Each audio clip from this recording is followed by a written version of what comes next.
bien el mensaje, necesitamos saber el significado de cada una de las palabras para que podamos clarificar bien el mensaje. ¿Y el paso 3? El paso 3, realizar un análisis literario, lo mejor que podamos. ¿Sí? El 4 sería... No debemos de atenernos a los capítulos y a los versículos, no siempre nos ayudan a interpretar el texto. En la Biblia normalmente, en la mayoría de los casos, sí podemos interpretarlo, pero no siempre. Existen algunos capítulos y algunos versículos que requieren de todo el contexto para poderlos interpretar. Muy bien, vamos a pasar al siguiente punto. Y para poder interpretar un texto, ¿qué debemos de tener en cuenta, Alex? Son 3 puntos los que tenemos que tener en cuenta. Debemos tener en cuenta el propósito con el que nos lo querían transmitir. ¿Cuál era la intención del autor? El ambiente que existía entre el autor y el lector. ¿Qué quiere decir esto? Que vamos a suponer que yo escribo un poema y lo leo. Bien, no es lo mismo escribir ahorita un poema y leerlo que si yo estoy en un lugar especial con mi amada y escribo el poema y se lo leo a ella. El contexto cambia. En la situación, el lugar, el momento, todo eso es importante saberlo. ¿Sí? Y para ello, pues hay que considerar el texto y el contexto cuando se lee un documento, uno de los pasajes bíblicos. La siguiente, por favor, Ismael, gracias. Bueno, pues ahora vamos a hablar de lo que son inspirados. Y bueno, debemos de entender que la Sagrada Escritura está inspirada porque debemos de entenderla que está en 2 dimensiones. Una es la palabra de Dios y otro la palabra del hombre. ¿Y cómo sería eso, Alex?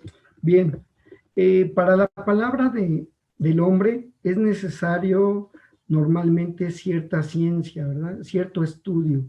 Pues a veces hechos históricos, a veces conocimiento literario, etcétera. Y como palabra divina necesitamos siempre de la fe. Es muy claro que cuando hablamos de nuestra religión hablamos de fe. ¿Podemos pasar a la siguiente diapositiva, Isma? Por favor. Gracias. Para ello debemos de entender la raíz etimológica de lo que es la palabra inspiración. La palabra inspiración viene del latín inspiratio y del verbo inspirare. Inspirare está compuesto por el prefijo in, que en español es en, y el verbo spirare, que es soplar. Entonces significa soplar o respirar. Ahora, dice que en la época clásica del Imperio Romano, inspirar tenía una connotación que era respirar profundamente, pero había también un sentido figurado, ¿verdad, Alex? Sí, es un sentido, digamos, ya insinuar algo en el corazón de alguien, ¿sí? Dejar esa marca, ¿sí? En ese sentido, pues debemos de entender la Sagrada Escritura. La siguiente, por favor, Isma. Sí, gracias. Bueno, pues ahora vamos a hablar de la acción del Espíritu Santo en los escritores sagrados. Vamos a ver qué tiene que ver esto con la inspiración. Por eso decimos que todos los libros de la Biblia fueron escritos bajo el directo influjo y asistencia del Espíritu Santo. Por eso la Biblia tiene como autor al mismo Dios. Por lo que podemos decir que la Biblia tiene 2 tipos de autorías. ¿Cuáles serían esas, Isa?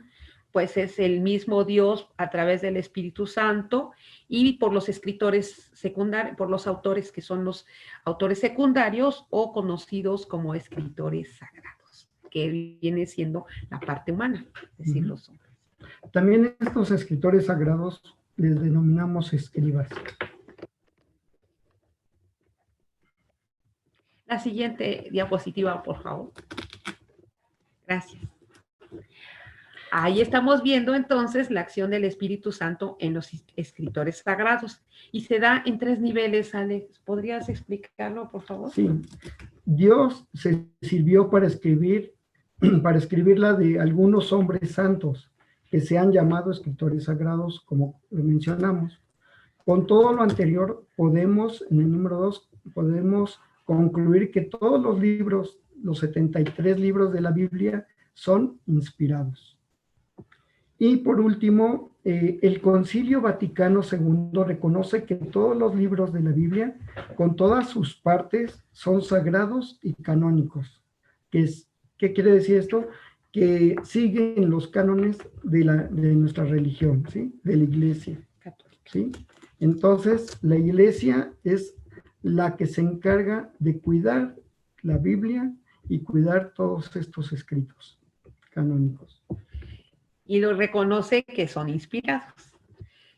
Pasamos a la siguiente diapositiva, por favor.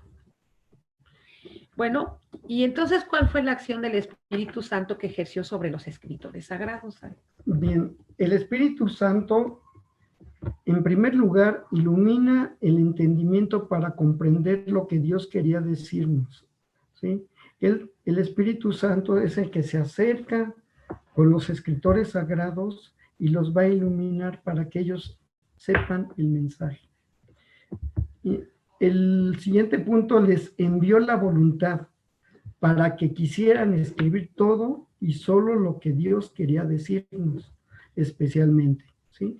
Eso quiere decir que el mensaje que Dios quería transmitir, el Espíritu Santo se encargó de que los autores sagrados tuvieran esa voluntad para escribirlo y que no les faltara nada y que fuera realmente lo que Dios quería decirnos como mensaje especial, ¿sí?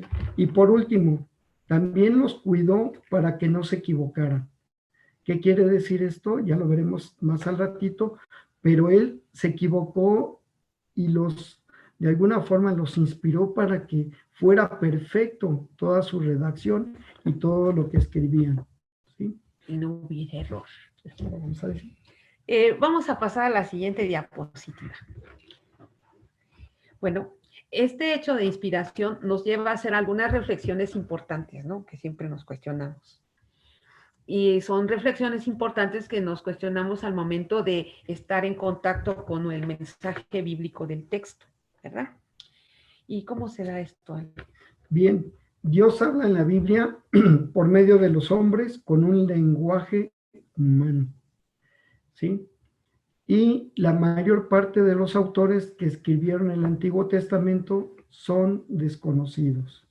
Bien, ¿qué es lo que queremos decir con un lenguaje humano? Bueno, las personas hablaban de acuerdo a su ideología, a su forma de pensar, a la circunstancia en la que vivían, en base a la sociedad que los rodeaba, a la forma de hablar en aquella época, etcétera, ¿verdad? Eso es que es con un lenguaje humano del momento. Y la otra parte que es que las personas que escribían, y más en el Antiguo Testamento, estas personas no tenían, digamos, como es en la actualidad, ¿sí? Derechos de autor. Estas personas escribían lo que el Espíritu Santo les iba dictando, lo que les iba diciendo, y no tenían ese sentido de pertenencia, ese sentido de Alejandro escribió esto, ¿sí? Sino que era simplemente el dar el mensaje. Muy bien, queda muy claro. No sé si hay alguna duda. ¿No? Bueno, vamos a continuar viendo. La siguiente diapositiva, son tan amables, por favor. Bueno, vamos a ver cuál es la consecuencia de la inspiración. Aquí nos habla de la revelación, nos habla de la unidad de toda la Biblia, nos habla de la sacramentalidad de la Biblia y la inerrancia de la Biblia. ¿Podrías decirnos algo al respecto, Ale? Bien, Dios nos revela su mensaje, ¿sí?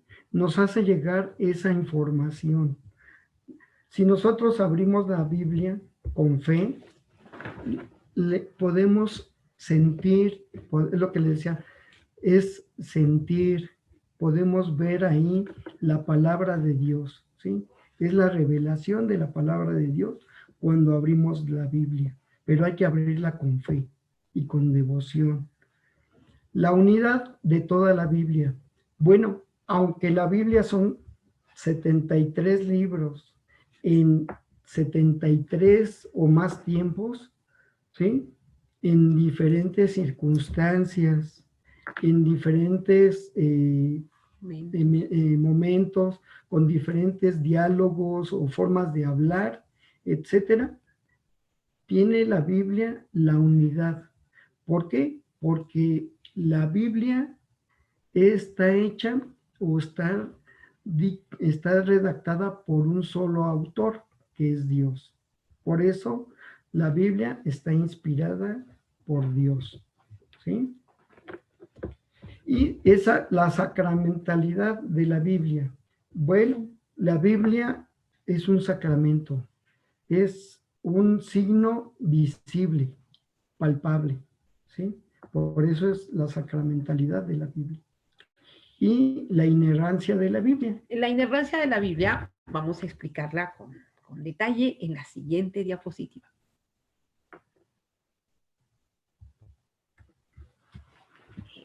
Así es. Ahora, ¿qué entendemos por inerrancia de la Biblia? ¿Vale? ¿Nos ayudas?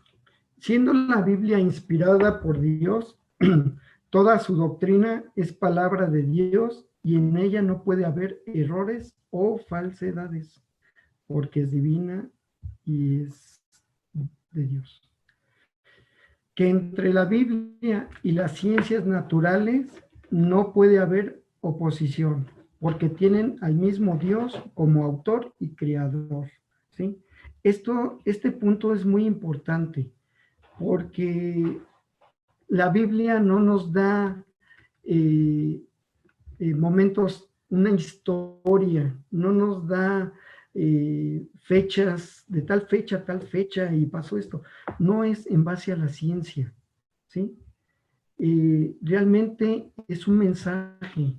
La Biblia nos da mensajes, nos da lo que viene siendo la palabra de Dios, la forma en que debemos de vivir, de actuar y de ser, ¿sí? No es historia. Si queremos ver fragmentos históricos, sí los podemos hallar, pero no toda la Biblia es histórica. ¿Por qué? Porque se escribe y se hace en diferentes momentos, ¿sí? Entre la Biblia y las ciencias no existe contradicción, ¿sí? Podemos ver algunos momentos en que se dice que hay errores, como digamos en el Génesis, podemos ver que el mundo o la creación, ¿verdad? En 7 días. Y la ciencia nos puede rebatir que no, que eso es imposible que se pueda hacer el mundo en 7 días, ¿verdad? Lo que pasa es que son dos puntos de vista muy diferentes. Mientras que uno lo está haciendo paso a paso y va viendo cómo va evolucionando el mundo o los fenómenos que pueden haber suscitado para que se hiciera la creación. En el caso de la Biblia, es una forma de enseñanza que nos enseña cómo Dios es infinitamente grande y cómo nosotros somos parte de esa creación, cómo nos va realizando, ¿no? Cómo nos crea, cómo nos forma y cuál es la superioridad de Dios ante todos nosotros, ¿sí? Por eso podemos concluir que cuando se habla de ciencia, se habla de hechos comprobables. Pero cuando el propósito de la ciencia es esa, dar una explicación clara de lo que es la realidad. Y en el caso de la Biblia, su propósito es solo religioso. Entonces, al entender esas dos intenciones, pues comprendemos que no son lo mismo. No se contraponen. No se contraponen. ¿Sí? Vamos a pasar a la siguiente diapositiva, por favor. Y he aquí la conclusión. Aquí dice que se concluye que la Biblia no es un libro donde se pueda buscar datos de historia y geografía. Definitivamente no. Si queremos una explicación como tal, tenemos que buscar los documentos apropiados. Tampoco la Biblia nos va a dar datos científicos del origen del universo. Al autor, en este caso el creador, su interés no era la geografía o la historia, sino simplemente, como lo habíamos mencionado, la enseñanza religiosa sobre el sentido de la humana y sobre la relación del ser humano con Dios. Nada más. Y para poder entender por qué no existe esa situación que no se contraponen, que son dos estilos diferentes, vamos a ver los géneros literarios que se encuentran en la Biblia. Vamos a pasar a la siguiente diapositiva, por favor, Eve Isma. Vamos a hablar de esos géneros literarios. Como bien lo comentamos hace rato, ya introducimos un poquito, vamos a ver que cuando hablamos de los textos, de los contextos, tenemos que interpretarlos de acuerdo a cómo estaban en aquella época, cómo se hablaba, cómo se vestía, cómo se comunicaban, cómo se informaban, cómo se mandaba la información de un lado a otro, ¿sí? Eso es parte de todo el trabajo que tienen que hacer los exégetas para poder entender lo que es la Biblia, ¿sí? Entonces, como ven, es muchísimo trabajo lo que realizan los exégetas para poder nosotros en un domingo que nos den parte de esa, parte de ese documento, de ese mensaje de Dios y poderlo entender, ¿sí? Es todo ese análisis, es toda esa comprensión, todo ese estudio. Y son estudios no de un día, de un mes, son de años que se tienen que estar analizando todos los contextos en que se fue dando cada uno de los documentos y qué es lo que querían dar y qué mensaje querían transmitir. ¿Sí? Bien, vamos entonces a ver cuáles son los géneros.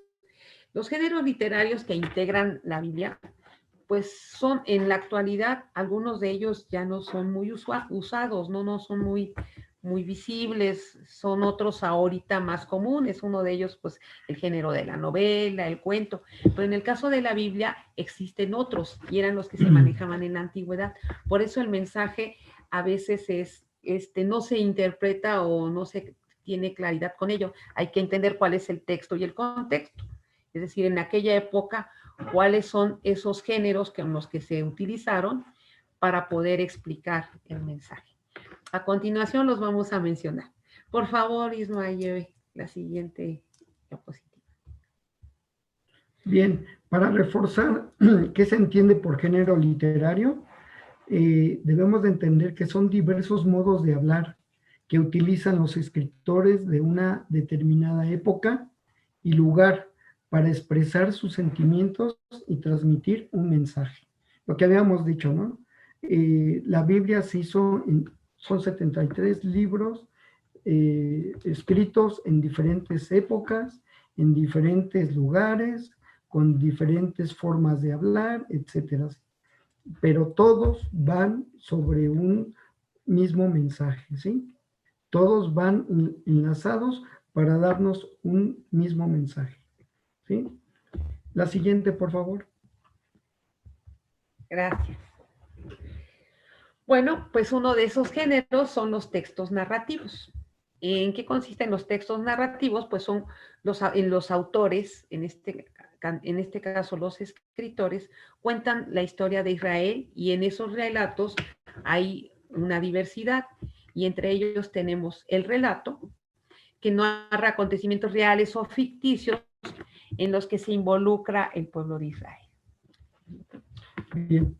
Está también la leyenda, que es una narración histórica de las experiencias del pueblo. Invita a obedecer y confiar en Dios, ¿sí? Y podemos verlo en Génesis 17, del 1 al 22, donde vamos viendo cómo debemos de confiar en Dios y todo lo que va pasando el pueblo de Israel. Ahorita que mencioné el relato, tenemos también a Samuel 17, del 1 al 58, que también nos habla de un relato. Bien. Y relatos de anunciación y vocación. Describe e interpretan el acontecimiento en la historia de salvación.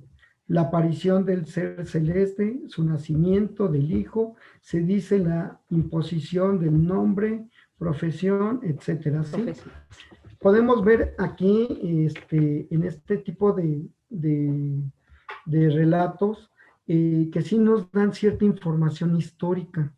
Sí nos dicen el nombre de la persona, en este caso Josué, que le está diciendo a Abraham que iba a tener su descendencia, que aunque Abraham le decía que cómo es posible que iba a tener familia teniendo él 100 años, bueno, pues Dios dijo, tú vas a tener descendencia y va a ser infinita como las estrellas. Bueno, pues ahí lo dice, ahí lo va diciendo, y vas a tener un hijo que se va a llamar tal, y además tu hijo va a ser el que va a continuar conmigo, ¿sí?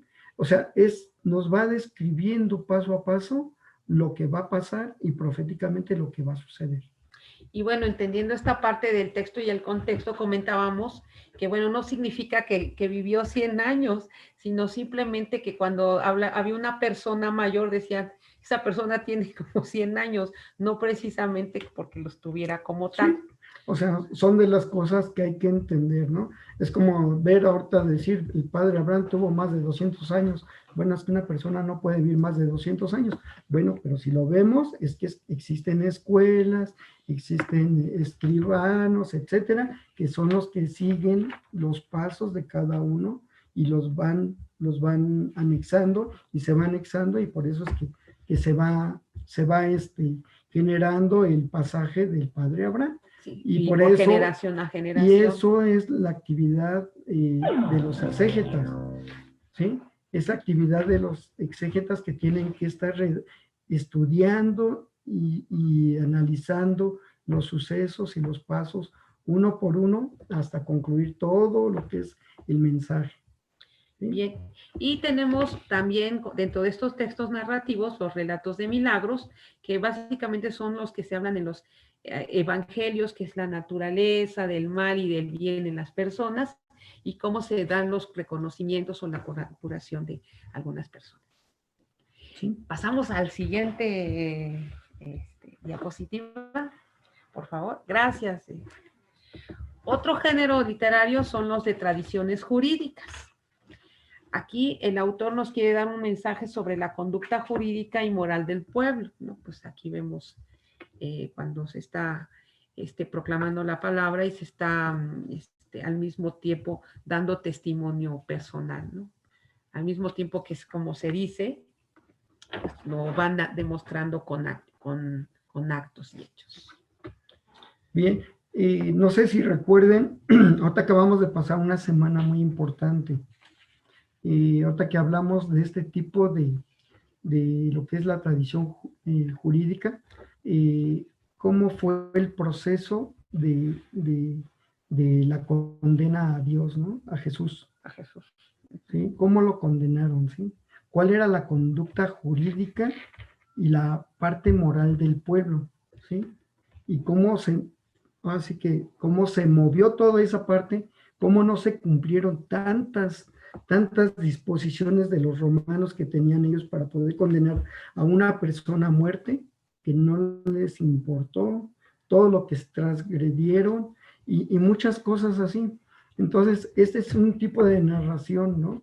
de las tradiciones jurídicas, y por eso lo podemos entender, que realmente, aunque se hizo un juicio, pues ese juicio fue improvisado, fue tendencioso, y muchas cosas que podemos ver que se saltaron la ley, ¿sí? Y es por ese tipo de narración, de ese género literario que lo explica y nos permite comprender esa injusticia que se cometió con Cristo. Pasamos a la siguiente diapositiva, por favor. Bueno, ahora vamos sobre la literatura sapiencial. Las características de la literatura sapiencial son aquellas que dictan una enseñanza al pueblo, dan comparaciones sencillas y relacionadas a la vida cotidiana. Ahí tenemos un ejemplo de algunos de los textos que se encuentran en la Biblia que corresponden a estas características. ¿Quiénes son, Alex? Ahí dicen los nombres. Sí, viene Job, Proverbios, Eclesiastes y Sabiduría, ¿sí? Ellos nos pueden dar una referencia de lo que es este género de literatura sapienza, ¿sí? Que son los de, ahora sí que del género de la mente. Viene también, ahí vamos a encontrar unas modalidades como son el refrán popular, que era una forma de expresión picante de una verdad o consejo popular, ¿sí? Una forma de hablar, ¿sí? Ellos daban el mensaje en una forma, una expresión picante. A lo mejor podemos hablar de otros géneros que digamos, podemos decir coloquiales, en los que podemos, en nuestra época, se pueden hablar, ¿no? Como decir, se habla en doble sentido, se habla en una forma figurada, etcétera, ¿sí? Eso podríamos hablar en lo que es el refrán popular. Y también viene lo que son los proverbios literarios, que es un refrán atribuido a un sabio o una escuela sapiensal, ¿sí? Es ya, digamos, un poquito más refinado, una forma de hablar un poquito más elevada, con más cultura, etcétera, ¿sí? Pero no deja de dar un refrán que te va a dar un mensaje o algo para que tú tengas una referencia a una conducta. Bien. También otro de los subgéneros que se encuentran, o de los géneros que se encuentran incluidos en la literatura sapiencial, está la comparación, donde ahí hacen comparaciones de palabras y frases y que va de acuerdo a la cultura y en la lengua donde fueron dirigidos. Entonces, un ejemplo de ellos tenemos, aquí pusimos los proverbios, ¿no? Haciendo una comparación de los mismos. Y de ahí podemos ver algunos subgéneros, ¿no? Como es la alegoría, que es una metáfora es una afirmación. Ustedes saben que la metáfora es una afirmación que habla en un sentido figurado. Aquí pusimos un ejemplo. Yahvé es mi roca. Entonces ahí vemos la metáfora aplicada. O sea, no porque Dios sea una roca, sino porque hablamos en forma figurada, que es nuestro cimiento de donde nosotros podemos estar fijos, estar seguros, donde nos podemos proteger, ¿no? Y el siguiente es la parábola, que son pequeños relatos que ponen en escena una acción bajo nuestros ojos. Su desarrollo nos da una verdad o enseñanza, ¿sí? Muchas veces hablaban Jesús principalmente en parábolas, nos daba mensajes y enseñanzas con anécdotas, ¿verdad? Y nos daba referencias con las que nos daba su idea y su mensaje. Y a nosotros nos hacía entender ciertas actitudes que teníamos para que las evitáramos o reflexionáramos sobre ellas. El género de la parábola es muy común, sobre todo lo hemos escuchado en los mensajes, en las misas, ¿verdad? Pasamos a la siguiente diapositiva, por favor, Isma y Eve. Gracias.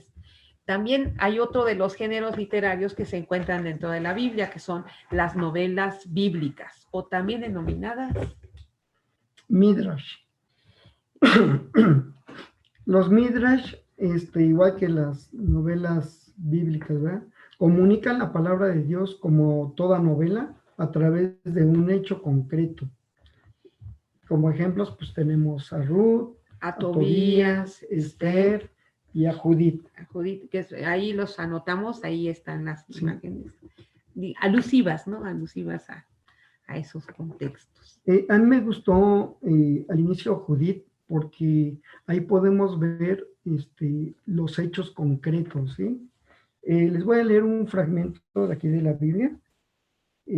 Dice, Judith, una viuda de la tribu de Simeón, que habitaba en la ciudad de Batulia, sitiada por el general asirio Holofernes, habiendo oído que los magistrados iban a entregar a la ciudad al enemigo, promete liberar a su pueblo, y vístese con sus mejores galas y acompañada de una de sus sirvientas, sale en dirección al campo de los asirios, conducida a la presencia de Holofernes. Logra ganar su simpatía y engañarlo de tal manera que la invita a un festín. Llegada la noche, Judith le corta la cabeza y vuélvese a Betulia y cuelga la cabeza de Holofernes de la muralla de la ciudad.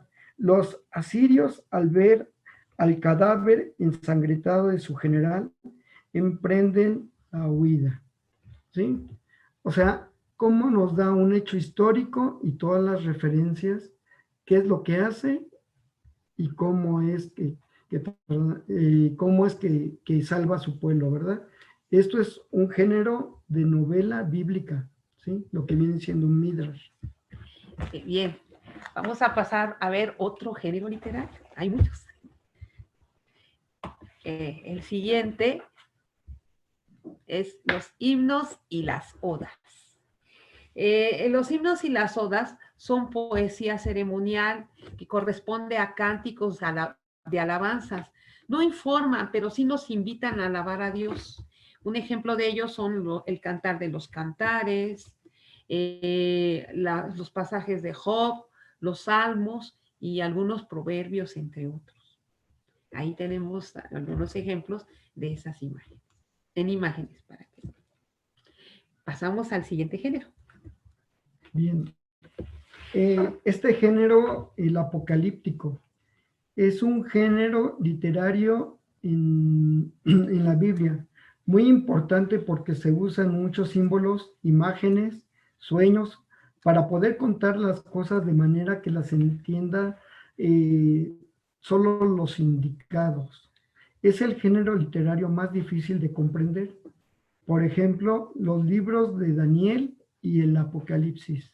Por eso es importante que cuando se haga lectura del género apocalíptico, en realidad esté acompañado uno bajo la dirección pues de gente especializada, como son pues los sacerdotes o aquellos conocedores, para que no se den las múltiples interpretaciones que nosotros hemos visto que hacen luego por internet y pues sacan ahí abuso de ellas para ya se va a acabar para asustar a la gente, ¿no? Hay que exactamente tener esa guía y ver la intención de ese mensaje apocalíptico. Entonces es importante siempre una dirección especializada en ello. Y aquí lo comentan, realmente no hay que, cuando se lee la Biblia, no hay que hacer interpretaciones individuales. Una interpretación individual generalmente te lleva a una interpretación errónea.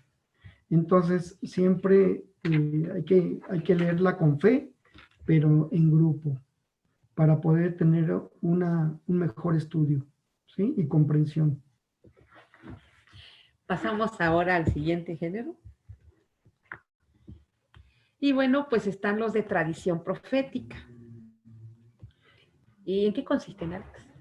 Es el discurso de revelación por excelencia, ya que el profeta habla en nombre de Dios.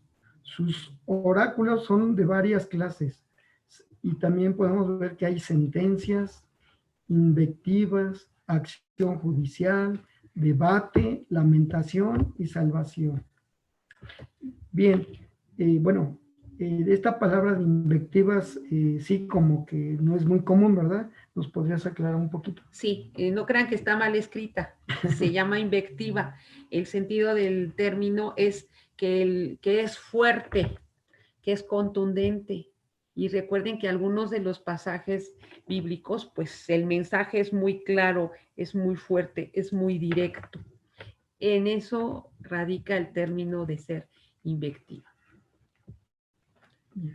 Y creo que ya es, creo que ya es la última. A ver, vamos a ver. No, falta ahora. Esta es la última. El último, epistolar. El género epistolar. El género epistolar es un texto que tiene la función de comunicar un mensaje entre el emisor y los receptores. Proviene del griego epístole, que significa carta. En términos simples puede estar dirigida a una persona o a varias, hasta comunidades, ¿verdad? Y puede ser redactada en prosa o utilizando versos. Como ejemplo, pues están las cartas de los apóstoles, ¿verdad? Bien, dentro de esa misma raíz, recuerden que dice que viene del griego prefijo epi, que significa encima, sobre, y el verbo ote, poner el orden, ¿sí? Recuerden que este tipo de mensajes, estas cartas, pues nos dan la información, pero para que nos digan exactamente hacia dónde debemos guiar, es una especie de guía, cómo debemos de comportarnos, cómo debemos de ser y hacia dónde debemos guiar nuestro camino, nuestras intenciones. Ese es el propósito del género epistolar. Y pues me parece que este es el último género que está en nuestra, que vamos a hablar en nuestra presentación. A ver, denle un clic si es el último, ¿verdad? Sí. Entonces, pues todo el mundo estuvo muy atento. Pues les damos las gracias por haber escuchado esta exposición y creo que por ello se han ganado un aplauso. Les vamos a dar un aplauso. Bien.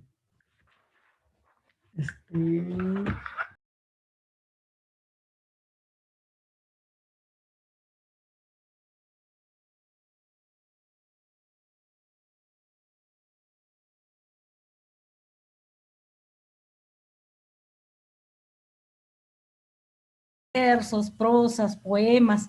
También la Biblia viene de alguna manera de estas formas, ¿no? Por ejemplo, dice, ¿qué es un género literario? Pues un género literario, en resumen, son las formas o las maneras de redactar o formas de expresión.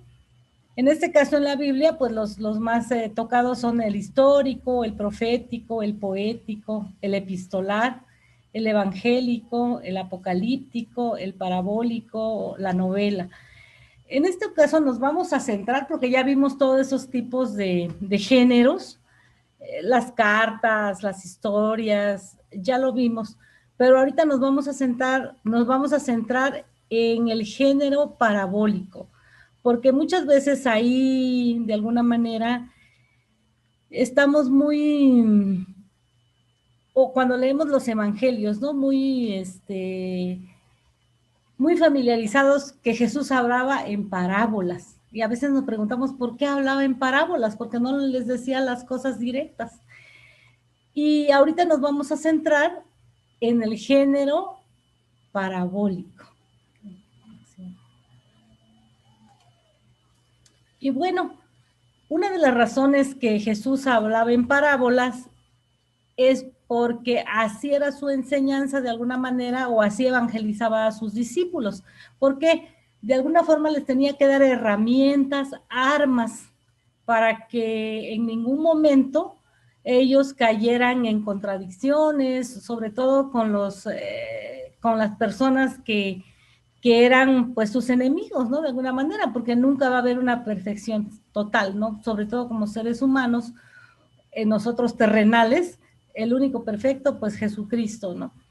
Entonces dice que Jesucristo utilizaba las parábolas como arma de defensa para sus enemigos, principalmente con los fariseos vestidos de piel de oveja, que aparentemente les decía, ellos estaban con él, ellos de alguna manera le preguntaban algo como para que aprendieran y no, era una especie de trampa que le hacían, ¿no?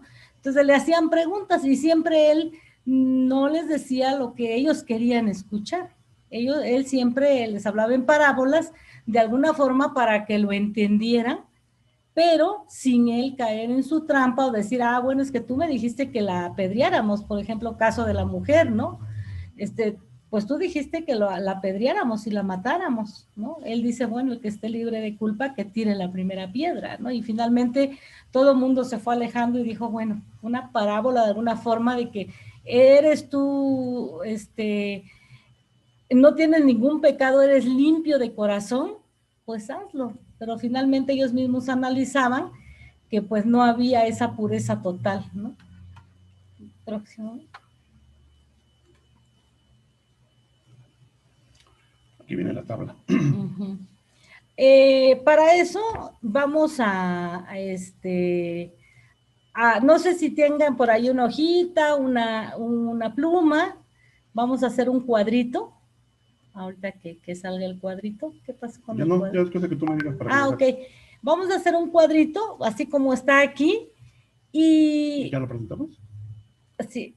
Y este cuadrito lo vamos a hacer como una especie de manualito y lo vamos a pegar donde ustedes crean conveniente, en su refri, enfrente de el paso, en la puerta, y solamente ustedes lo van a reflexionar, ¿no? Vamos a hacer un cuadrito, así como está, es 1, 2, 3, 4, son 5 columnas, y 1, 2, 3, y 4 filas.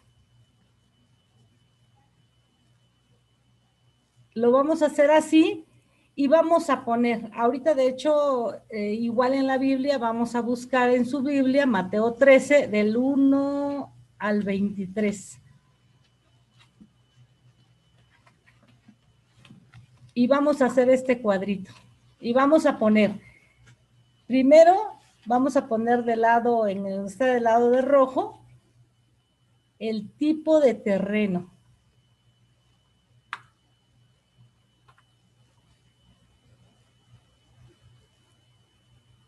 En el 1, pues es el duro, el 2 el pedregoso, el 3 el espinoso y el 4 bueno o fértil.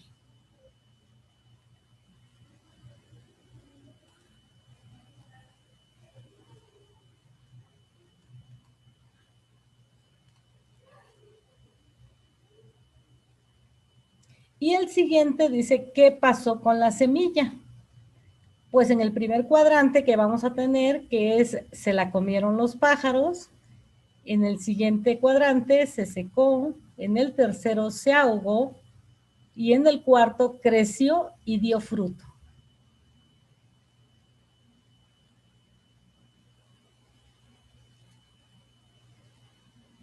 Y más abajo, pues, ¿qué significa todo esto, no? Ahí digo, lo pusimos así, ahorita lo explicamos un poquito más. Dice, no entienden, son inconstantes, tienen muchas preocupaciones del mundo, y en el cuarto sí se entiende. Cuando terminen nos van diciendo si ya para que continuemos. ¿No hay más info?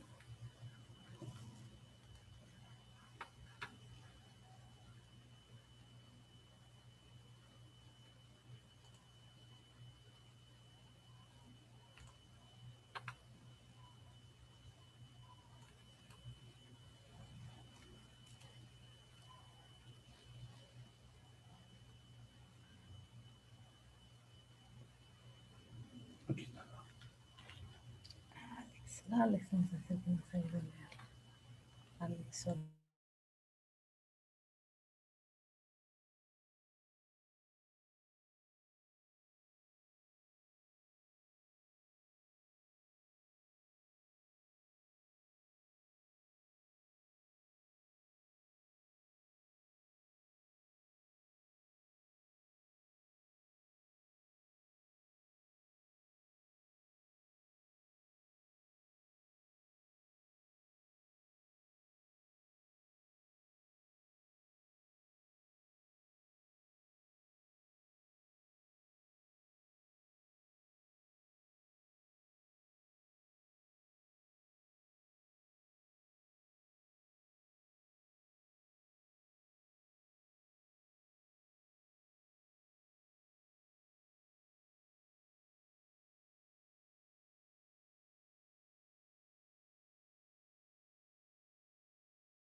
¿cómo vamos? Si quieren, ya los que vayan terminando, nada más levantan su manita de que ya terminaron. Ah, muy Ok, bien. Lulú, Muy Arturo, bien, ya niña acabó. Lulú. Muy bien, niña Clau. Perfecto.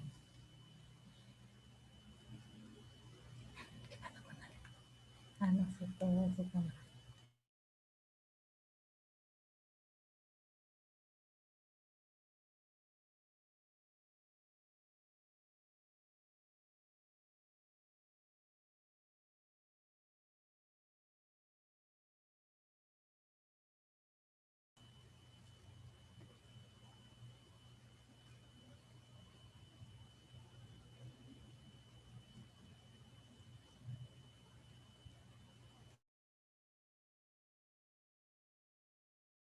Bueno, mientras vamos terminando, le vamos a pedir de favor a Ale Carmona. Si nos ayudas, Ale, a leer Mateo 13 de la 1 a la 19, por favor.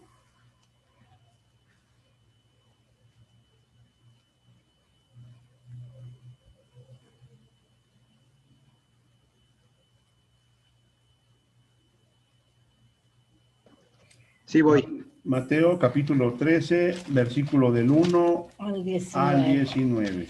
Voy anotando, ¿eh? Van a ir acumulando vales. Ale y Ara.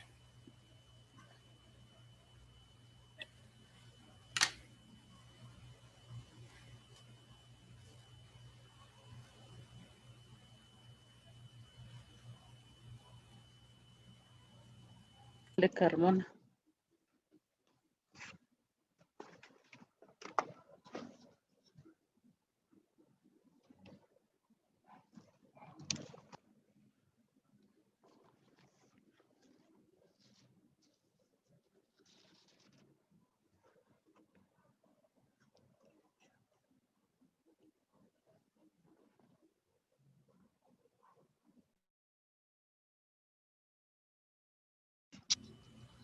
Listo.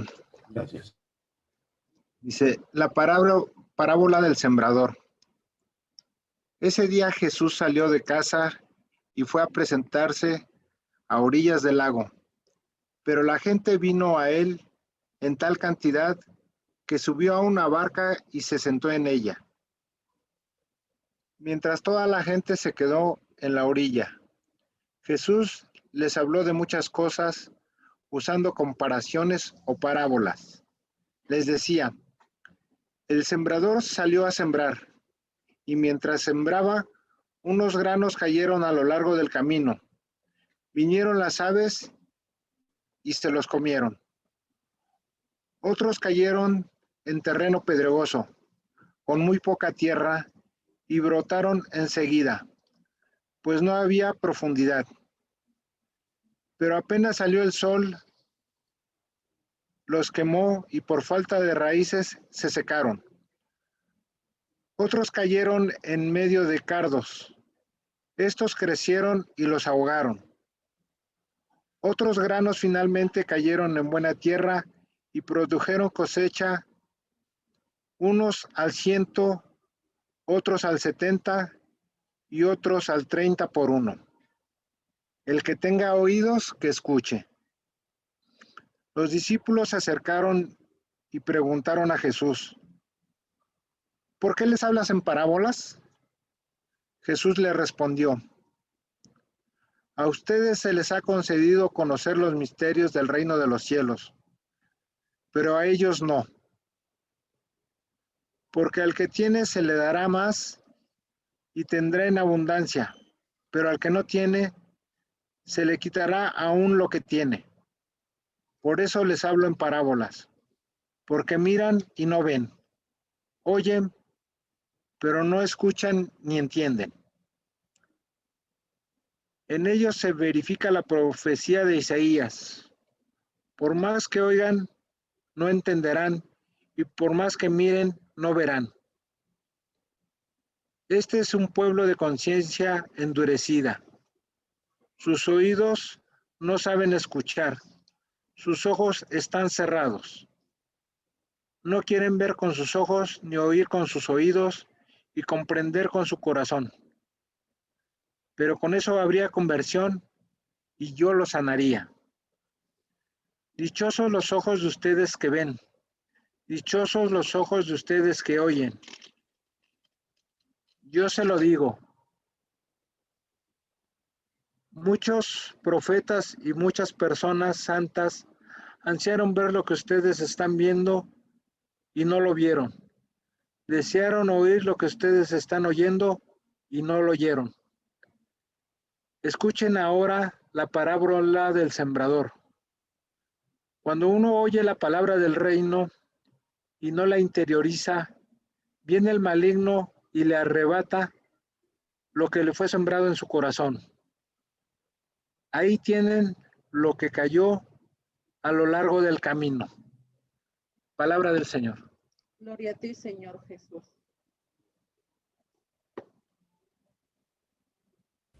Gracias, Alex. Muy bien, pues como lo escuchamos, esta lectura que hizo nuestro hermano Ale, pues es un género literario en parábola, pero además quisimos tocar este tema porque si nosotros escuchamos la palabra de Dios, nos dice a los que se les da mucho se les exige mucho y a los que se les da poco, eso poquito se les quitará. Algo muy importante que este gran mensaje que nos lleva la parábola del sembrador, incluso en su misma hojita que hicieron, si nos hacen favor de ponerle Mateo 13, del 1 al 23, ese es el completo, ¿no? Porque ahorita lo vamos a continuar leyendo. Pero ¿qué nos da a entender? Somos los tipos de terrenos donde cayó la semilla, ¿no? Aquí nos dice, el tipo de terreno que tenemos, un terreno duro, tenemos un terreno pedregoso, tenemos un terreno espinoso y tenemos un terreno fértil o bueno. ¿Y qué pasó con esa semilla que cayó en cada uno de los terrenos? Si nos haces favor, Ale, continuamos nada más y lees solo la 20, por favor. Versículo 20. No, 13, versículo 20, nada más, por favor. El puro versículo 20, ¿no? El puro versículo 20, por favor, Ale. Puro 20. La semilla que cayó en terreno pedregoso es aquel que oye la palabra y enseguida la recibe con alegría. Exactamente. La semilla que cayó en terreno pedregoso es como cuando nosotros vamos a poner el ejemplo. Ahorita todos, de alguna manera, todos fuimos al encuentro que hicimos en un momento determinado. Y salimos de ahí, salimos súper emocionados y decimos, no, ahora sí nos vamos a inscribir a la comunidad de renovación matrimonial para que continuemos trabajando. Y nos encantó, porque salimos con un corazón lleno de la palabra de Dios y muy emocionados, muy contentos. ¿Y qué pasó? No continuamos trabajando, no continuamos con la tierra, y nos va a pasar con muchas cosas, ¿no? Cuando vamos a misa, cuando escuchamos a lo mejor a algún evangelizador, un tema, nos emocionamos, pero como esa semilla, esa palabra que cayó en nuestro corazón, no fue en un terreno fértil y que lo sigamos cultivando y que lo sigamos abonando y que sigamos esforzando, porque todos lo sabemos que estamos aquí, seguir a Dios no es fácil. Seguir a Dios también es un trabajo. Seguir a Dios es como cuando vamos a trabajar, es como cuando tenemos nuestra casa ordenada, es parte de nuestra vida. Y muchas veces yo platicaba con un hermano, mi hermano, uno de los más grandes, y pues bueno, nos conviene estar con Dios, porque el día que Dios te llame, no conocemos el más allá porque nadie ha ido y ha regresado, pero más sin embargo sí creemos en Dios. Pero si en un momento determinado dice, bueno, no viste a Dios, pero fuiste un excelente ciudadano, bien para tu vida. Entonces, ¿qué pasó cuando nosotros salimos emocionados del retiro, de alguna evangelización? Pero como ya no somos constantes, nos quita el sueño, muchos problemas, el trabajo, las angustias. Entonces, eso poquito que nos había quedado se empieza a... ¿Qué le pasó a la semilla? Se lo comieron los pájaros y los demonios. Y muchos demonios, y demonios pues ya lo sabemos todos, ¿no? Infidelidades, alcoholismo, drogas, apatía, en mil demonios que tenemos, avaricia, entonces pues es tan fácil de que la semilla se seca, eso poquito que había caído se secó. Si nos haces favor, Ale, la 21, el versículo 21. Nos vamos a ir hasta el 23, Ale, por favor, para que no cierres. Gracias.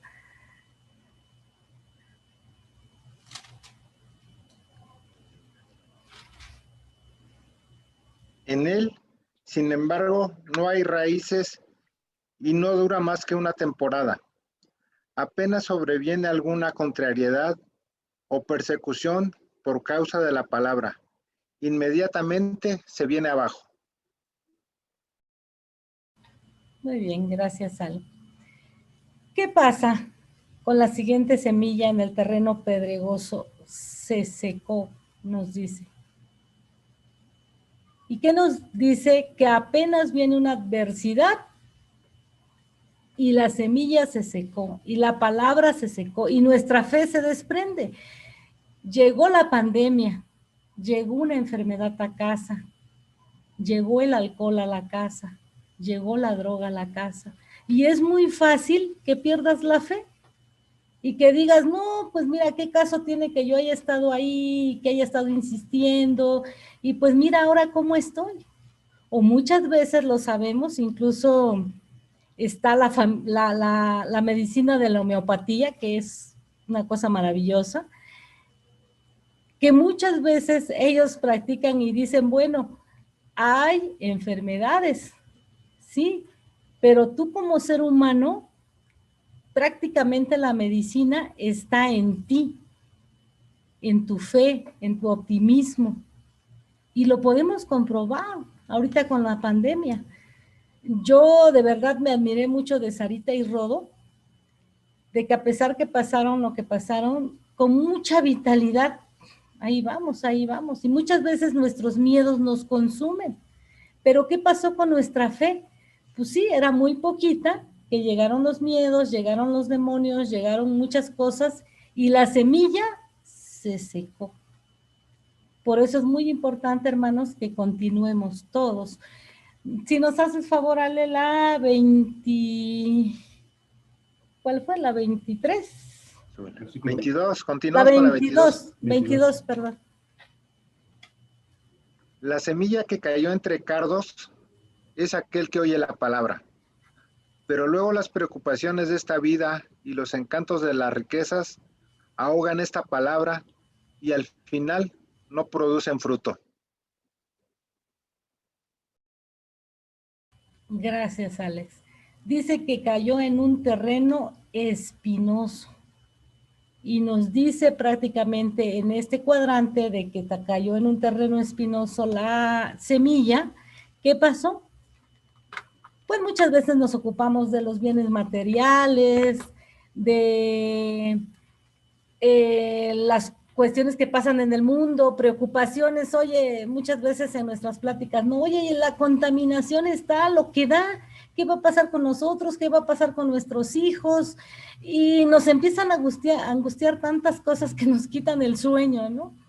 Y lo que nos dice en este cuadrante es que primero aquí el Dios son los bienes, es el dinero. Nos apegamos a los bienes materiales.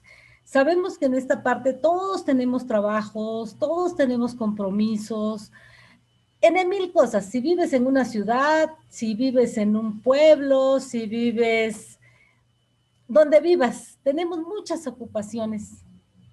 Mas, sin embargo, si nuestro corazón, si nuestra fe no está bien cimentada, pues de eso no nos va a servir nada, porque las paredes de concreto ahí se van a quedar y nosotros nos vamos a retirar.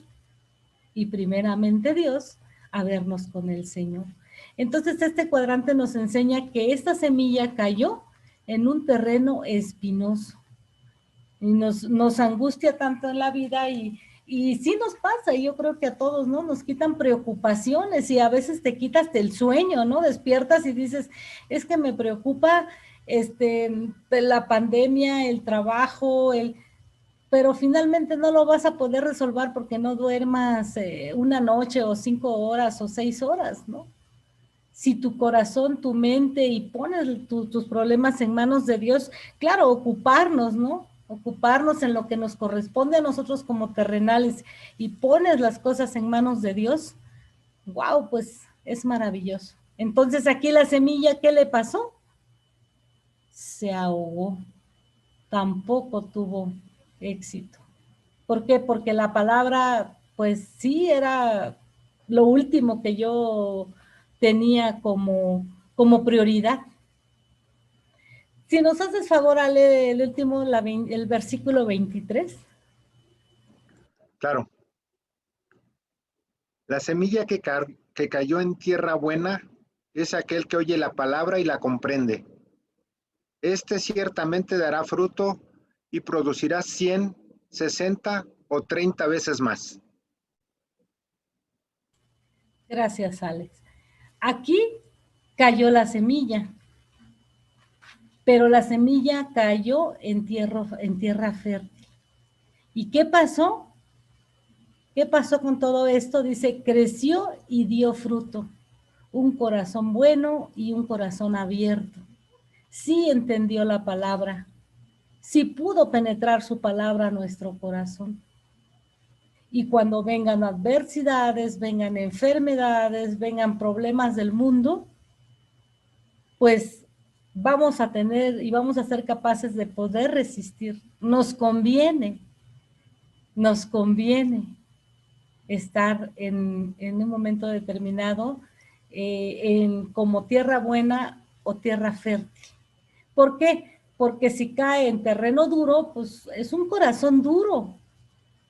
Que incluso pensábamos hace un rato que lo preparábamos, por ejemplo, ¿cómo puedes meter, no sé, un clavo en una concha, ¿no? Aunque la forces y la claves y está dura, ¿no? No abre su corazón. Hay mucha soberbia y dice, yo para qué quiero ir a la iglesia, a misa y estar con Dios. No, hombre, yo me voy a ocupar de mis negocios, de mis cosas, y ya. Eso es lo primero que tengo.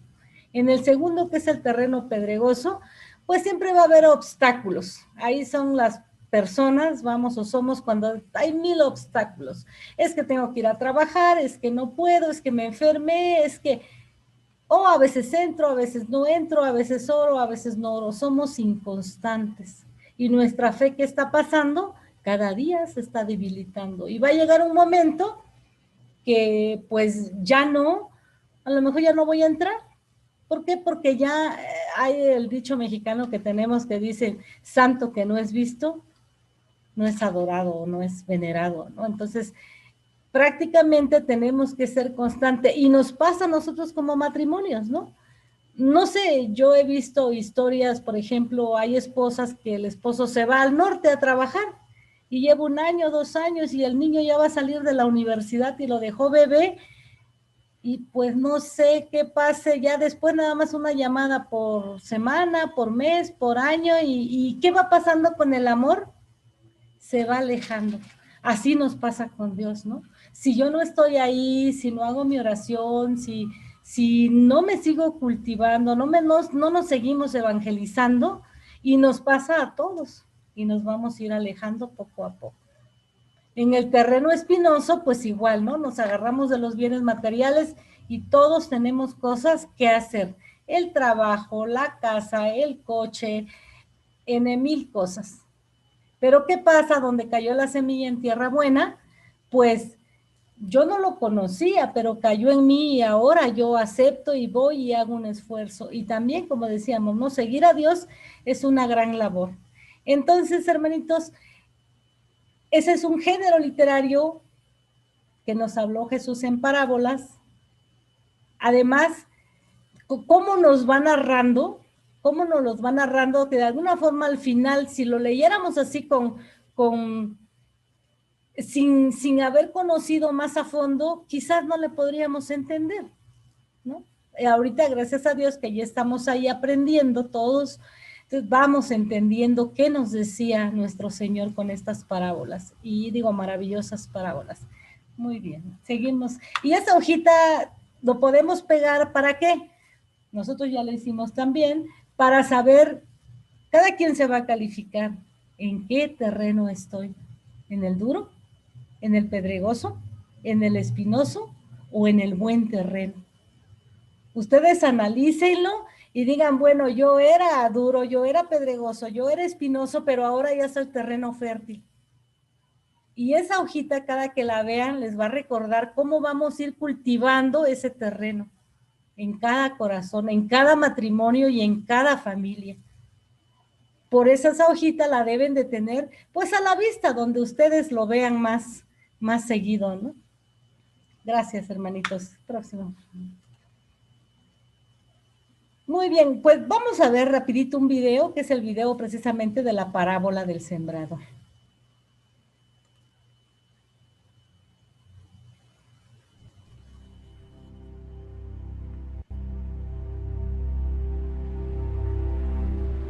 He aquí, un sembrador salió a sembrar, y mientras sembraba, parte de la semilla cayó junto al camino, y vinieron las aves y se la comieron. Y parte cayó en pedregales, donde no había mucha tierra, y brotó enseguida porque no tenía profundidad.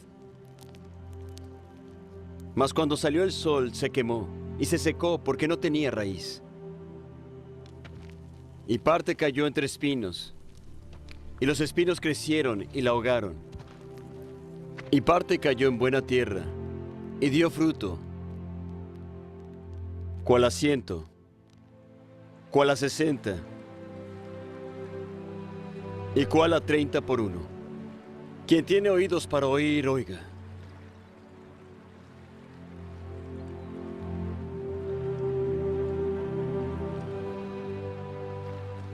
¿Por qué les hablas por parábolas? Porque a vosotros os es concedido saber los misterios del reino, pero a ellos no.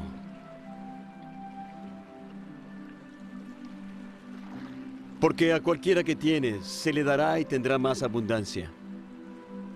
Pero al que no tiene, aun aquello que él tiene, le será quitado. Por eso les hablo por parábolas.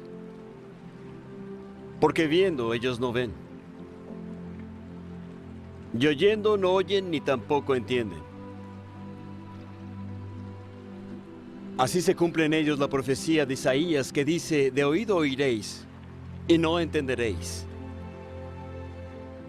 Y viendo vosotros veréis y no percibiréis.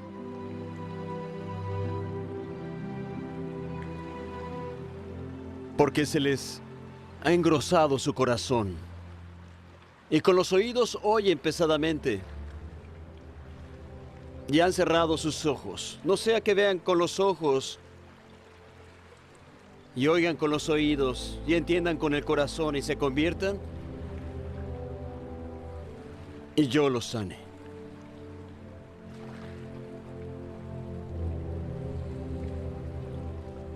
Pero bienaventurados vuestros ojos, porque ven, y vuestros oídos porque oyen. Porque de cierto os digo que muchos profetas y justos desearon ver aquellas cosas que vosotros veis, y no las vieron. Y oír las cosas que oís y no las oyeron.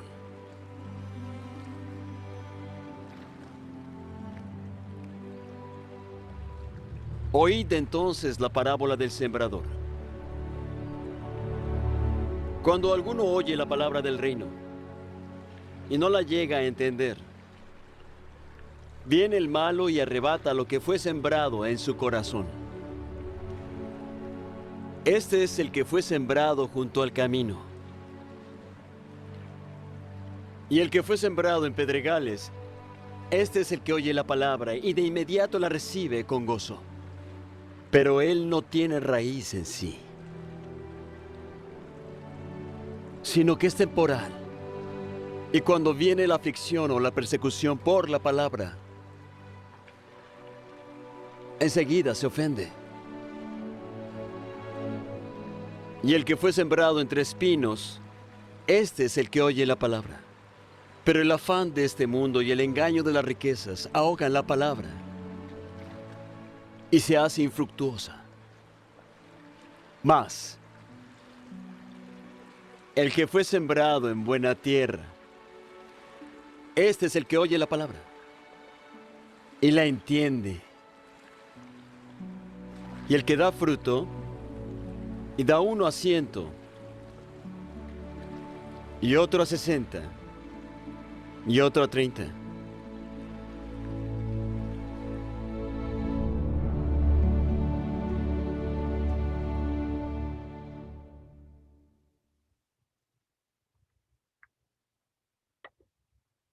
Muy bien, hermanitos. Pues bueno, como pudimos observar, exactamente son los 4 cuadrantes que tenemos en nuestra parábola del sembrador. Igual, bueno, vamos a un poquito a la remembranza de los géneros literarios. Ya después él le explica, pero si nada más nos quedamos en la parábola, pues no entendemos mucho, ¿no? Pero ya cuando le explica, sí, realmente esos son los tipos de terrenos o tipos de corazón que tenemos. Entonces, los invitamos a que todos, primeramente Dios, tengamos un corazón de tierra fértil, de tierra buena, y cuando veamos ese cuadrito, que ya tengamos ese tipo de tierra, y vamos a seguir a Dios. ¿Por qué? Porque nosotros nos vamos a ocupar de lo terrenal, de lo demás, nos vamos a poner en manos del Señor, y nos vamos a abandonar en manos del Señor, para que nuestros problemas, nuestras preocupaciones, todo lo que tenemos, lo vamos a dejar un ratito y vamos a estar en nuestras juntas, y necesitamos reevangelizarnos todos, en cada momento, en cada día, en cada semana. Y eso, hermanos, nos va a servir para nuestra vida, para nuestro matrimonio, para nuestra familia. Y hasta paz interior en nuestro corazón. Porque preocupaciones vamos a tener muchas, ocupaciones muchas, pendientes muchos. Continuamos, por favor. Bien. Vamos a pasar al siguiente punto que se llama, dice que qué se entiende por un género literario. Por ejemplo, para el caso de Paco y Claudia que no tienen su libro, si nos pueden ayudar a leer, Paco y Claudia, por favor, esta parte de aquí, esta parte que viene aquí es lo mismo que está en el curso bíblico. Entonces, los que tienen su curso lo pueden encontrar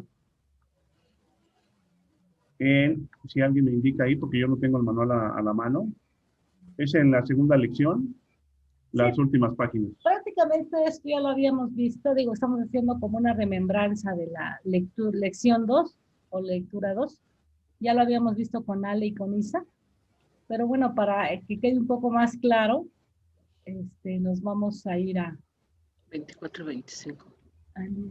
Página 24 y 25. Páginas 24 y 25. De acuerdo. Entonces, si nosotros... Entonces, Paco y Claudia, ustedes que no tienen el libro, ahí me ayudan por favor a leer. Son diversos modos de hablar que utilizan los escritores de una determinada época y lugar para expresar sus sentimientos y transmitir un mensaje. Es decir, que los escritores bíblicos de origen oriental usaban para expresar una verdad inspirada, las maneras, frases, modismos e imágenes, etcétera, propias de su tiempo y de su época. Ok, continuamos. Los autores del Génesis, para decirnos verdades divinas sobre Dios creador, sobre el hombre y su dignidad, sobre el trabajo, etcétera, se sirven de todo poema bellísimo con imágenes poéticas. Así vemos a Dios creador que toma en sus manos de barro como artesano para formar al primer hombre y luego extrae del hombre una costilla para formar a Eva. Con esta imagen poética, el Génesis quiere decirnos que el hombre depende absolutamente de Dios. Como una vasija depende del alfarero, que su naturaleza es frágil, como el barro, que el hombre y la mujer tienen una unidad e igual dignidad, etc. Quien tome al pie de la letra, con mentalidad trivial y común y corriente este relato, sin duda irán por falsos caminos de interpretación y distorsionan el mensaje de Dios. ¿Ok? Este sería un ejemplo. ¿No? Por ejemplo, aquí nos dice que narra la creación del Génesis y es un género literario poético, porque lo narra que utiliza barro, utiliza la costilla del hombre, lo va narrando con palabras tan bonitas que finalmente se hace un poema de creación del universo, ¿no? Y es un género literario poético, porque es como un poema, ¿no? Entonces ahí podemos ver desde el Génesis cómo nos va narrando. Ok, otro ejemplo de ello, bueno, pues son los números. Y viene, pues ahora sí que algo, como dice ahí en los que tienen el libro, dice, algo parecido hay que advertir respecto a los números usados en la Biblia, que casi siempre tienen un sentido simbólico. Los autores bíblicos, como todos los escritores orientales antiguos, usan mucho el número 7 y sus múltiplos para indicar la idea de plenitud, que también el número 40 es un símbolo en muchos casos, como los 40 años de los hebreos en el desierto, donde fue tentado y quiere indicar bastante tiempo, un tiempo indeterminado. Esos serían los ejemplos de esos géneros. ¿Ok?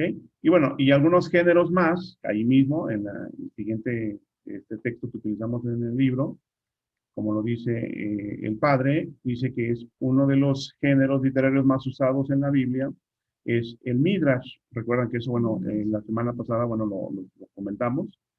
Y dice que consiste en ir haciendo una reflexión religiosa acerca de los hechos de la historia del pueblo, para sacar una lección y enseñanza de santidad. Por ejemplo, pues aquí los libros de Tobías, de Jonás, de Ruth, de Judith, etc. Y bueno, otro género literario importante es el apocalíptico, en donde se usan muchos símbolos, imágenes, sueños, para poder contar las cosas de manera que la entiendan solo los indicados. Es el género literario más difícil de comprender. En estos clásicos, los libros de Daniel, el Apocalipsis, que son escritos por San Juan. Y yo quiero comentarles algo, queridos hermanos, con respecto a este género del Apocalipsis, precisamente como dice. A ustedes, pues, en algunas ocasiones los han escuchado y los han, pues interpretado, que de alguna manera inclusive hablan de los 7 jinetes, de personas con 3 o 7 cabezas. La verdad es que sí es muy complicado y muy difícil, ¿no? Inclusive nos imaginamos como algo muy, muy, muy catastrófico. Sin embargo, bueno, pues cuando nos explica un párroco, cuando nos lo explica nuestro padre, pues ya lo entendemos más, ¿no? Y lo sabemos interpretar. Pero bueno, este es otro de los géneros literarios, ¿no? Y bueno, y otros géneros, que como lo menciona ahí en el curso, el género histórico, ¿verdad? Como los libros de Samuel, Reyes, Crónicas, los Evangelios. El género poético, el cantar de los cantares, que inclusive ahí tiene unas cuestiones muy preciosas y muy hermosas, ¿verdad? Que hemos visto. Podemos inspirarnos, tanto hombres como mujeres, para poder dedicarle un poema a nuestra esposa, a nuestro esposo, ¿verdad? Para poder conquistarlos nuevamente, ¿no? Te los recomiendo, hay muy buenos ahí, que hay muy bonitos poemas. Bien, Job, Salmos y Proverbios. Y por último, bueno, pues es el género epistolar, las cartas de los apóstoles. Bueno, pues hasta aquí prácticamente vamos a terminar la lección número 2, pero para poder terminar, queridos hermanos, al final del curso bíblico vienen unas preguntas, ¿verdad? Y este cuestionario, pues lo vamos a ir respondiendo pues todos y cada uno de nosotros. Los que tienen ahí su librito pueden hacer las respuestas en el mismo libro. Y pues vamos a empezar. Esto viene en las últimas páginas. De la 8 a la, ¿qué? ¿A la 12 o Sí, a la 13? Las preguntas. Y vamos a empezar con la primera pregunta. ¿Todos ya están en las últimas preguntas del libro? ¿Ya ubicaron su Son en cuestionario? las últimas preguntas de la lección número 2.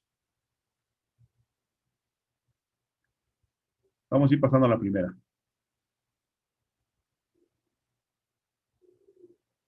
Es la pregunta número 8. Esto incluso creo que ya no sé si lo vimos, no recuerdo, que dice, ¿qué quiere decir inerrancia? ¿Quién tendrá la respuesta por ahí para apuntarle y darle su vale? Van a ganar vales, ¿eh? Los estoy anotando. Arturo levantó la mano. Ok. Adelante.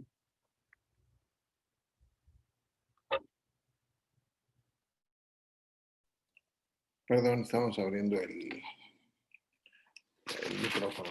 Inerrancia quiere decir que no tiene error.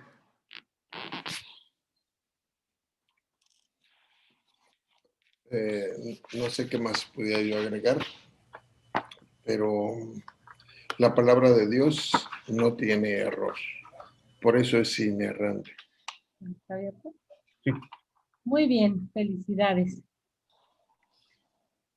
Ok, ausencia de todo error. Entonces, para los que tengan su libro, igual lo vamos contestando, o si lo quieren contestar en un cuaderno. Igual, Clau y Paco, si quieren, les mandamos la presentación. Igual no sé si pidieron el libro, pero si no, pues ya vemos, porque sí es muy importante que tengamos nuestro librito. Bueno, va la siguiente, la 9. ¿Cómo dice? ¿Por qué la Biblia y las ciencias no pueden ser contradictorias? ¿Quién tiene la respuesta?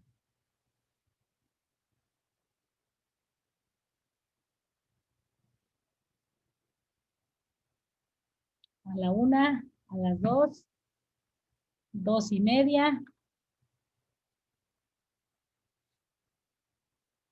Cuarto. ¿Nadie se va a ganar el vale? Suena la campana. Nadie contestó.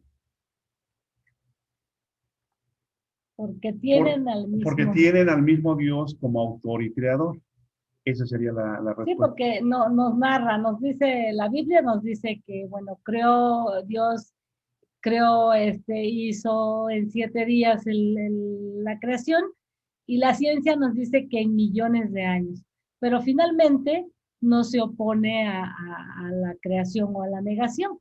Finalmente, incluso algunos científicos han dicho que la propia ciencia también es de Dios. Entonces no hay una oposición, sino porque tienen al mismo Dios como autor y como creador. ¿Ok? Bien, vamos a la siguiente pregunta. Pregunta número 10. Vamos de lo que estamos hablando, vamos a poner o indicar 3 ejemplos hallados en la Biblia de aparente contradicción entre la Biblia y las ciencias. Y los vamos a explicar por qué se contradicen. ¿Alguien hizo la tarea? Vamos a darles un poquito de tiempo para que analicen esta pregunta. Y vamos a dar un poquito de tiempo.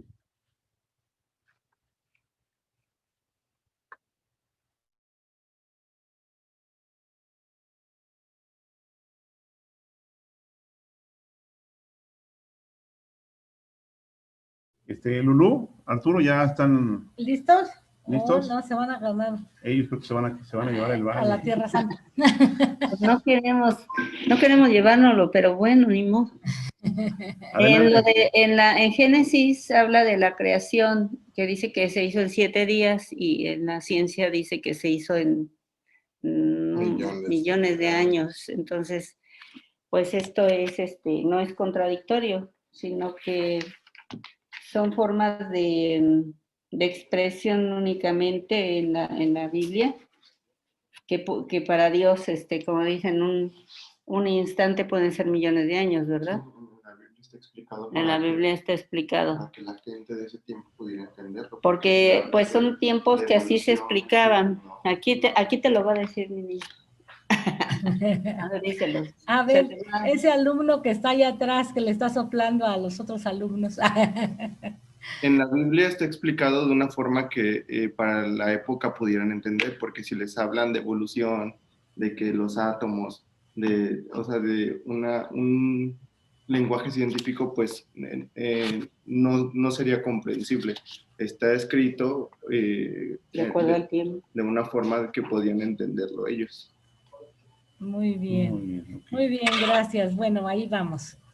Dice, la Biblia habla de la creación del mundo en 7 días, mientras que la ciencia nos dice que el universo se formó en muchos miles de años. Exactamente. Bien, este sería el primer ejemplo. Vamos con el segundo ejemplo.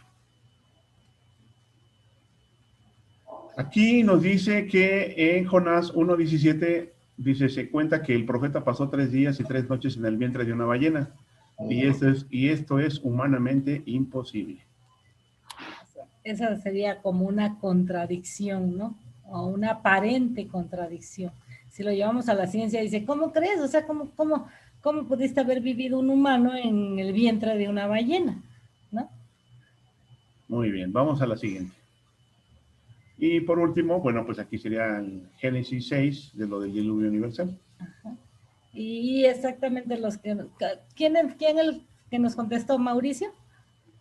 Sí. No, Arturo Junior. Arturo Nieto. Arturo Nieto, ok. Se va a ganar un vale también. ¿Con la novia? Con la novia. Ok, con la novia. Ok, vamos a la siguiente. La 11. Bien, ¿qué entendemos por género literario en la Biblia? Eso sí, ya lo vimos muchas veces. Alguien lo debe de tener. ¿Qué entendemos por género literario en la Biblia? Que la 11. Eso lo acabamos de leer, ¿eh? De hecho, lo leyó Paco.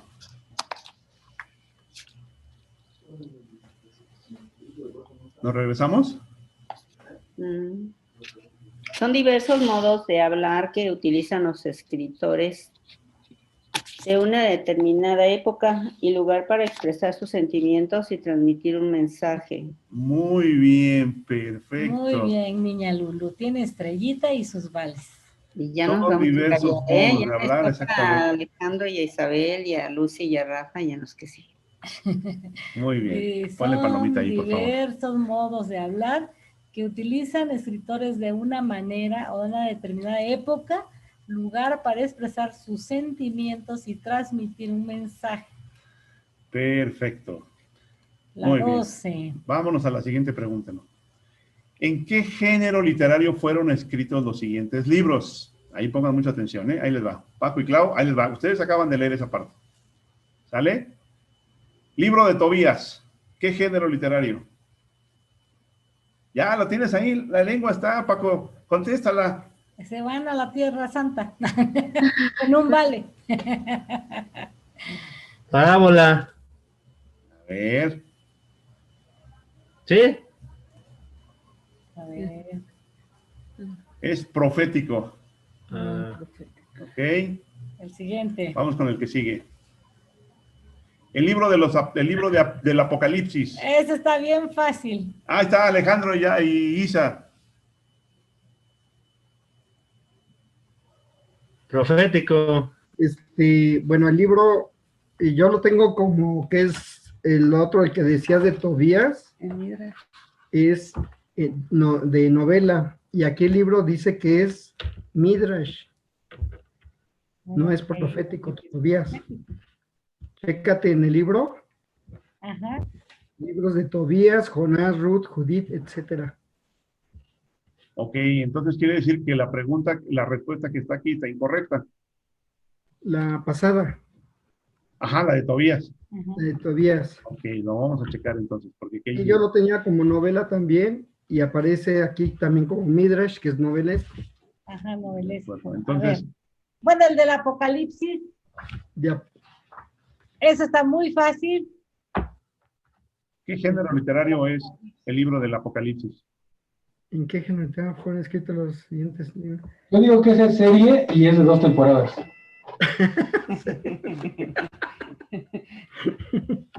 ¿Quién habló por ahí?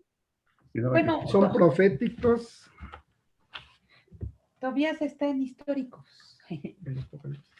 Apocalipsis. Apocalipsis. ¿Nadie? Vamos a ver, a qué género pertenece el libro de Apocalipsis? Al género apocalíptico. ¿De acuerdo? Sí. Bien. Así es.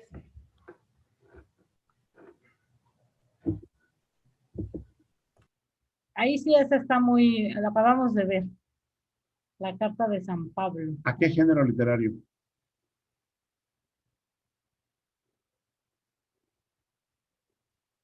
Pásale. Alex, ya. Gánale, Arturo. Ah, rico. Al género epistolar. Efectivamente, género epistolar. Isa. ¿Cuántos? Ahí pasa anotando, ¿verdad? Ajá. Muy bien. Para sus vales. Ok, vamos La última. al Evangelio de San Marcos. ¿A qué género literario pertenece? San Marcos. Proféticos. No te...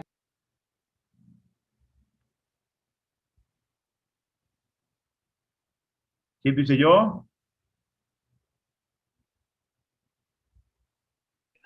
Histórico. Histórico. Evangélico. Pertenece al género literario evangélico. Claramente dice el Evangelio de San Marcos. Ok. Pero también es histórico.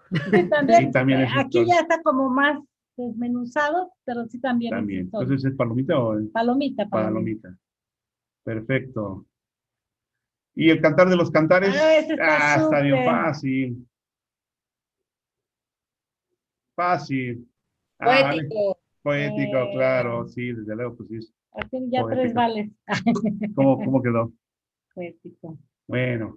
Y El libro de las Crónicas, ¿a qué género literario pertenece?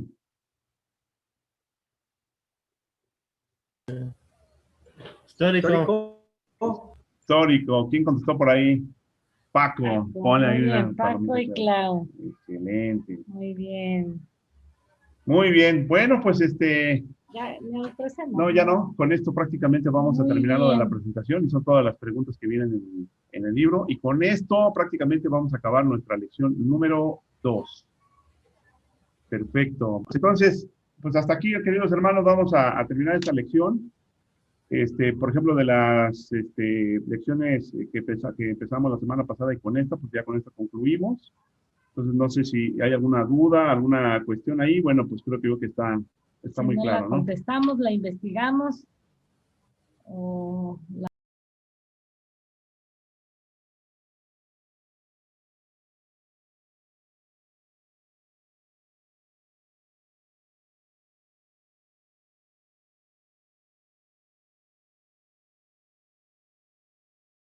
Pues vamos a decir quién fue el ganador en esta noche. A ver, enséñame los vales que se ganó Ale y Ara. Arturo.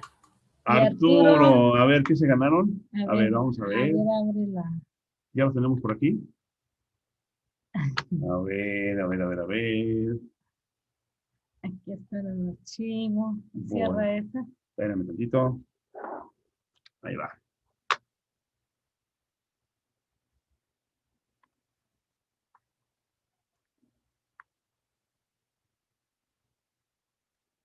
No, esa. Ah, ¿es este? Ok, un momentito, estoy abriendo el archivo porque este no lo tenía abierto. A ver.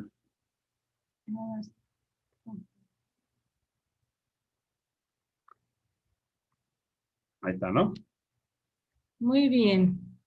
Entonces, dice que, ¿ya se ve? A ver. ¿Se ve ahí? ¿Ahí se ve? Bueno, dice que Ara y Ale, o sea, de Ale para Ara, se ganó un vale por un antojo. Ahí, Ara, tú anótate con Ale que se te antoja. Dice, piensa en eso que tanto te gusta y hace rato no comes. Y este vale es personal intransferible. Ok, eso se ganó. Y Perfecto. vamos para el vale de Clau y Paco. A ¿Qué se ver, ganaron? vamos a ver. Permíteme. ¿Cuál sería? ¿Este? Dice. Voy. Un momentito.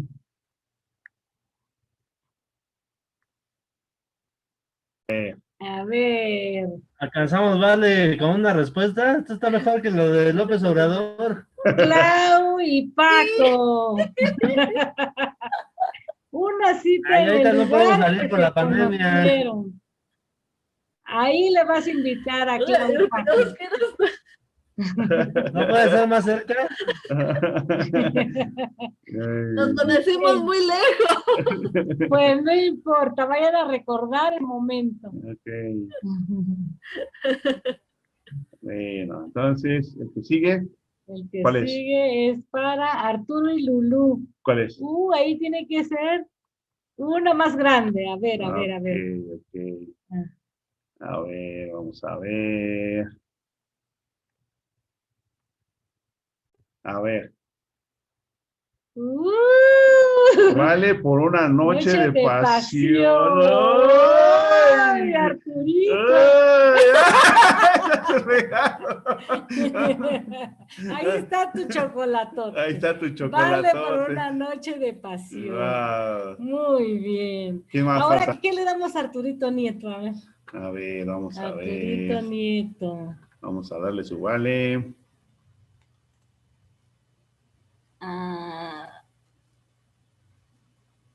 Ok.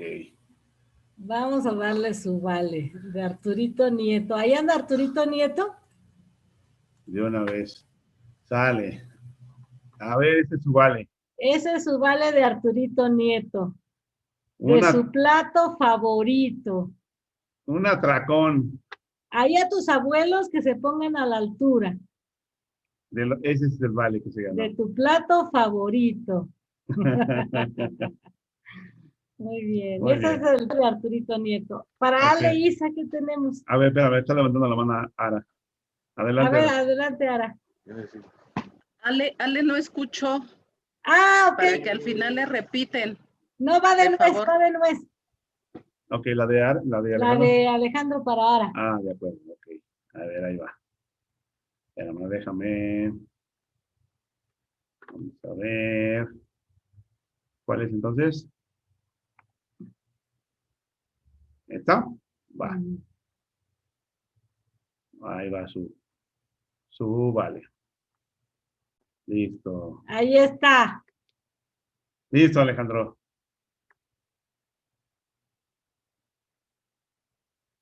Vale por un antojo.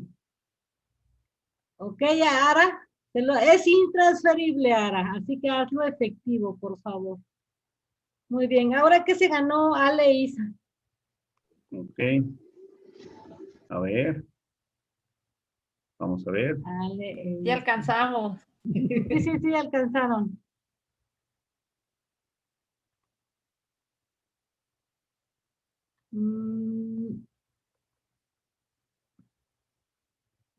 Ok. Ok, ahí va. Listo, aquí está el vale. Ahí va. Ahí está tu vale, Isa. Por una cita para observar. Ahorita las mismo estrellas. subimos a la azotea. No quites la azotea, llévala a mínimo a Valle de Bravo. Ahí observa las estrellas. Y allá está ¿quién se ganó ese premio? Bien, perfecto. Muy bien, hermanitos, pues es todo. Si tienen alguna duda, algo que comentar. Si no, pues hacemos la oración inicial. Final. Perdón, la oración final. Me emocioné porque ya no vi vale para mí.